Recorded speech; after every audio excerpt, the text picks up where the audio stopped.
ప్రభునందు ప్రియమైన సహోదరులారా, ఇదిగో దేవుని కృపను బట్టి ఎన్నిక లేని మమ్మల్ని ఇదిగో జెరూసలేము మరి కపాల అనబడే స్థలానికి దేవుడు నడిపించాడు.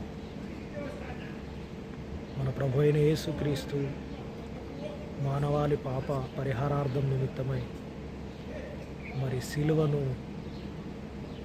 సిలువకు కొట్టబడిన స్థలం, సిలువ వేయబడిన స్థలం, మరి కపాలా స్థలంలో ఉన్నాము.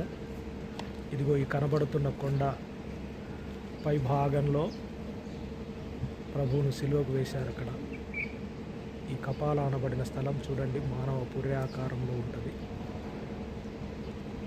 ఇది దేవుడు మనల్ని ఇక్కడికి నడిపించాడు.